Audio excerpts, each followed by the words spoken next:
Ford motor company എന്നത് ഒരു car ബ്രാൻഡിന്റെ കഥ മാത്രമല്ല, അത് ഒരു വിപ്ലവത്തിന്റെ കഥയാണ്.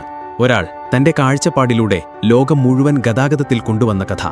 ഇന്നത്തെ ദിവസം ഒരു സാധാരണക്കാരനും കാർ സ്വന്തമാക്കാൻ കഴിയുന്നത് ഒരു നാൾ ഹെൻറി ഫോർഡ് എന്ന വ്യക്തിയുടെ വലിയ സ്വപ്നം കൊണ്ടാണ്. 1903 അമേരിക്കയിലെ മിഷിഗണിൽ നിന്നുള്ള ഹെൻറി ഫോർഡ് തന്റെ സ്വന്തം കമ്പനി ആരംഭിച്ചു, ഫോർഡ് മോട്ടോർ കമ്പനി. അതേ കാലത്ത് കാറുകൾ വളരെ ചിലവേറിയതും കേവലം സമ്പന്നർക്കായി മാത്രമുള്ളതുമായിരുന്നു. എന്നാൽ ഫോർഡിന്റെ കാഴ്ചപ്പാട് വ്യത്യസ്തമായിരുന്നു. കാർ ഒരു ആഡംബര വസ്തുവല്ല, എല്ലാവർക്കും ലഭിക്കേണ്ട ഒരു അവകാശമാണ് എന്നായിരുന്നു അദ്ദേഹത്തിന്റെ വിശ്വാസം. 1908 ഫോർഡ് അവതരിപ്പിച്ച മോഡൽ ടി ആ സ്വപ്നത്തിന്റെ ആദ്യ പ്രതിഫലനമായിരുന്നു. എളുപ്പത്തിൽ ഓടിക്കാൻ പറ്റുന്നതും മിതവിലയിലുള്ളതുമായ ഈ കാർ കൃഷിയിടങ്ങളിൽ നിന്നും ഗ്രാമപ്രദേശങ്ങളിലേക്കും വ്യാപിച്ചു. അതിനുശേഷം ഈ കാറിന്റെ നിർമ്മാണം ഗുണപരമായി വിപുലീകരിക്കപ്പെടുകയും വില കൂടുതൽ കുറയ്ക്കപ്പെടുകയും ചെയ്തു. 1913 ഫോർഡ് കൊണ്ടുവന്ന ഏറ്റവും വലിയ മാറ്റം അതിന്റെ ഉൽപ്പാദന രീതിയിലായിരുന്നു. മൂവിംഗ് അസംബ്ലി ലൈൻ എന്ന പുതിയ രീതിയിലൂടെ കാറുകൾ നിർമ്മിക്കുന്നത് വേഗത്തിൽ നടത്താൻ കഴിയുമെന്നത് തെളിയിച്ചു.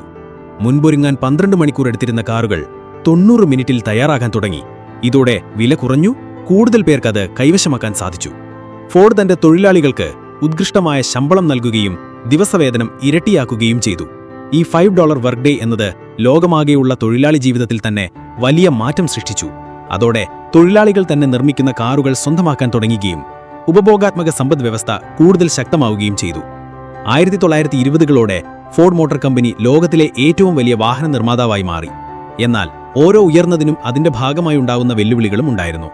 ജനറൽ മോട്ടോഴ്സ് പോലുള്ള പുതിയ കമ്പനികൾ മത്സരം ശക്തമാക്കിയപ്പോൾ ഫോർഡ് ചില പാഠങ്ങൾ പഠിക്കേണ്ടി വന്നു. 1927 മോഡൽ ടി നിർമ്മാണം അവസാനിപ്പിക്കുകയും പുതിയ മോഡലുകൾ അവതരിപ്പിക്കുകയും ചെയ്തു.